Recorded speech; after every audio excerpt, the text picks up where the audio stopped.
Hey YouTube, this is Young Vintage Gaming here, and today I'm gonna make a special video because today's my birthday, at least at the time that this video is recorded. So what better way to celebrate my birthday than to review one of my childhood consoles I've ever played that I used to play when I was like, I don't know, a kid. A console that I ever liked and grew up with, and was released in 2000. It was considered one of the best-selling consoles of the 2000s until 2013. Today we're going to review the Sony PlayStation 2. Now, the PlayStation 2 was yet another console released by Sony in 2000. And a year before that, Sega released the Sega Dreamcast to start an all-new, easy, clean to work with console. However, surprise, surprise, Sony pulled the rug from underneath Sega and blew them out of the market with the PlayStation 2. The PlayStation 2 is, without a doubt, one of the best-selling consoles ever released by Sony. Now, to be exact, it was released in the US in October 26th of 2000. And it's a Generation 6 console, Sony's 128-bit console, when I think about it.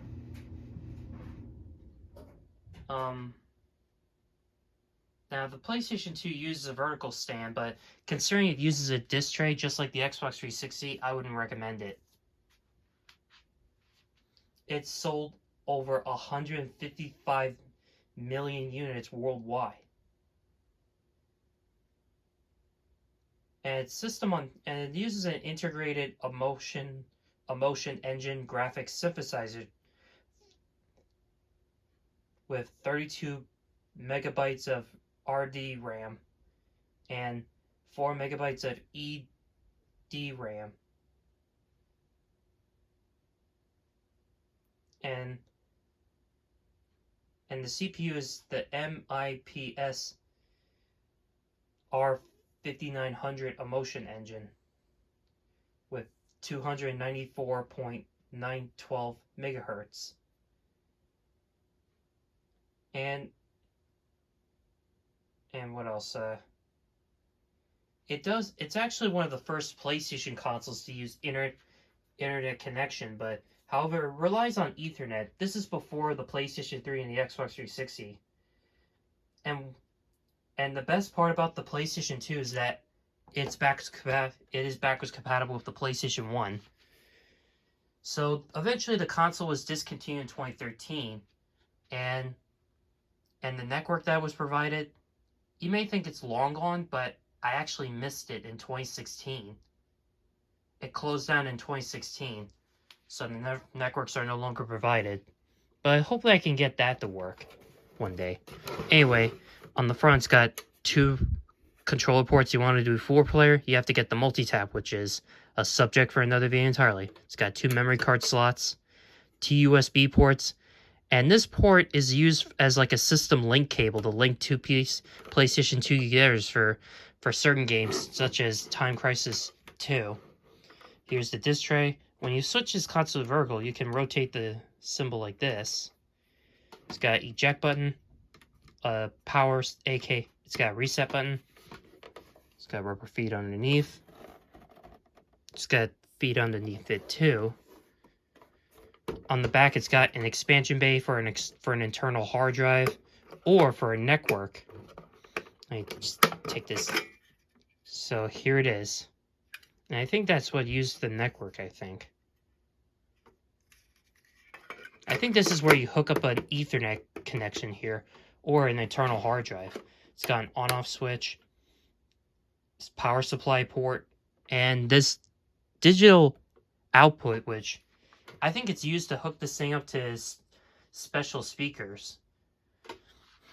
Now I think about it, I actually know what that uses now, so at least I know now. It's got a fan, audio and video multi-out connector, port. Here's what the cables look like, but I don't know if you can use RF with this console, so if I do find an RF connection, for this thing, I'll show you on the video. I'll show you on a separate video. And the cool thing is that it comes with this simple power supply cable, which is pretty convenient. So it hogs up less space on your outlets. Here's the PlayStation 2 DualShock 2 controller. It's pretty much identical to the PlayStation 1. It's got the same X, square, triangle, and circle buttons. 2 analog stick and analog button, which I don't know what that does. Start, select, D-pad, trigger buttons, left and right, as R2 and L2, L1 and R2, L1, I'm sorry. And the cord is really long, probably like the NES, but I don't know. Honestly, here's the connector.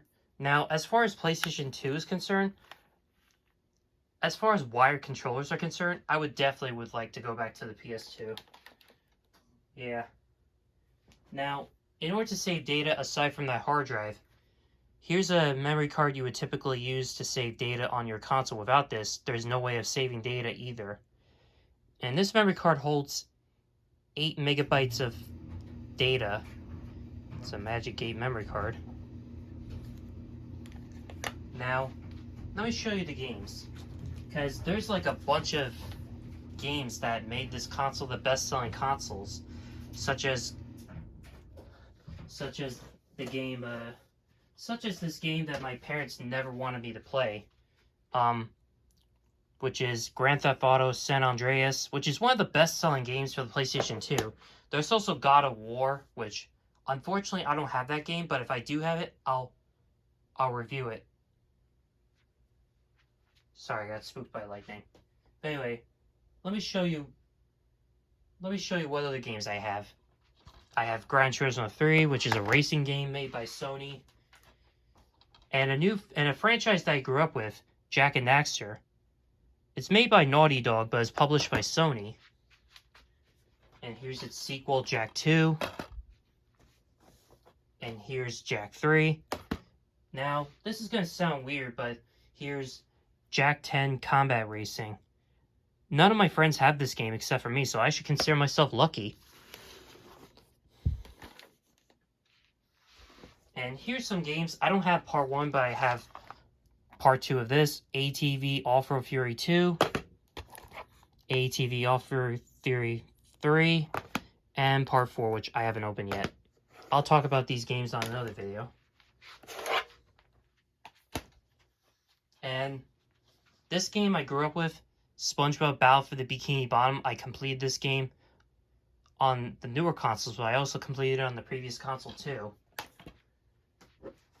Now, eventually Sega discontinued their consoles and started releasing titles on other consoles, such as Sonic Unleashed on the PlayStation 2, which I haven't completed that game, I just started it. Now, before I show you any more games, let me show you something. Here's NASCAR Thunder 2004. Now, these NASCAR video games is the reason I got into video games in the first place. Anyway, as you can see, some of these cases have memory card holders where you can hold your memory card in your game for convenience, I guess.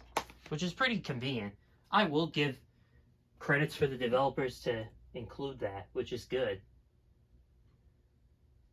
I'm sorry, I'm trying to find the other game.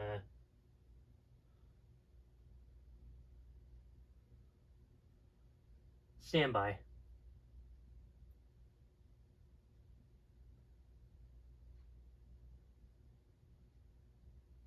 Oh, it's in my pile. I'm sorry.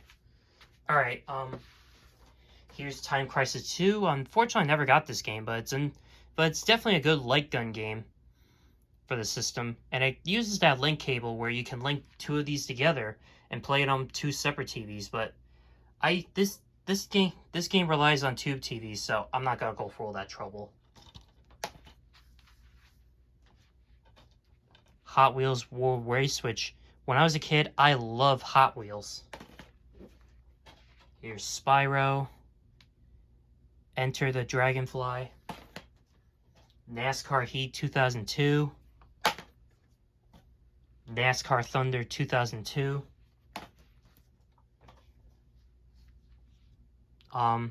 NCAA March Madness 2003, which is a basketball game, by the way. Scooby-Doo Night of 100 Frights. And this game I completed, by the way. The History Channel Civil War Nation Divided. I already completed this game. It's made by Activision, by the way. It's a pretty good game. It may seem underpowered, but it's not really. And the underpowered Call of Duty games, Call of Duty Legacy, which includes Call of Duty the Big Red One, Call of Duty 2 Big Red One, and Call of Duty Finest Hour. Although Finest Hour holds a mysterious, creepy Easter egg, which that's a subject for another video entirely. Namco Museum, Fatal Fury, and it also comes with Battle Archives Volume 2, made by SNK. Here's Need for Speed Underground Part 1, and Part 2 I grew up with, by EA Games. Here's Teenage Mutant Ninja Turtles. I grew up with this game. It's made by Konami. I remember him for that game. Tekken Tag Tournament, which is an arcade game by Namco. Here's Burnout 3 Takedown. I grew up with this game.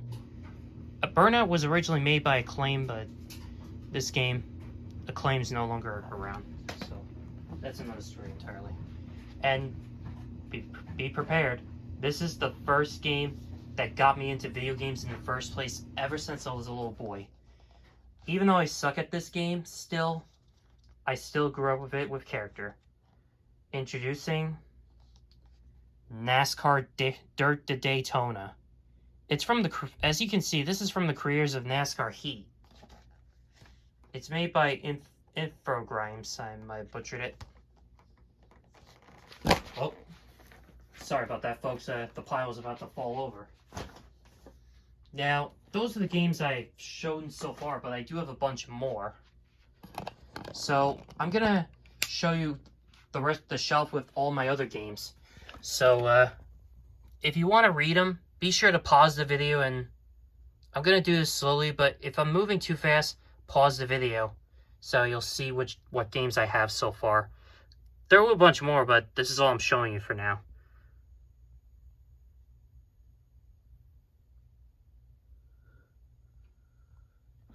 Oh, and here's the jam-packed game for 2003, where it shows summer 2003, where it shows games that have not yet been released.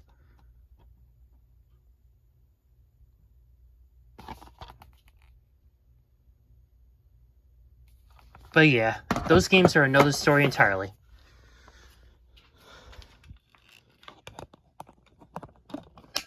So yeah, in conclusion, the PlayStation 2 is also one of my favorite consoles I have ever grew up with in my childhood. Even though at the time it was in my living room, my parents' living room, and I don't get to play it much. My parents uses the TV that the console's hooked up to, but at least I have it in my own. But at least I get to play it all I want now. And I like to give a big shout out and thank you to my father who bought the console that I grew up with. And a shout out to both him and my mom for buying the games for me. For providing me the games to play this system and the memory card. And I like to give a shout out to my grandparents from my dad's side of the family for giving me the extra games that they also have for this system. Big shout out to both of you guys for providing me everything that this PS2 is capable of. So thank you guys. I hope you're watching this. And happy birthday to me, at least at the time that this video is recorded. So anyway, subscribe for more videos like this. Yeah, but like I said, if you like what you see, and if you want to play those kind of games on this console, that would be definitely the reason to buy this console. So definitely get one. So anyway, subscribe for more videos like this. Be sure to hit a like if you like what you see here. And be sure to type in the comments what is your favorite PlayStation 2 title in the comments down below. Hit the notification bell, and yeah, I'll see you in the next video. Happy birthday to me. This is me, signing off.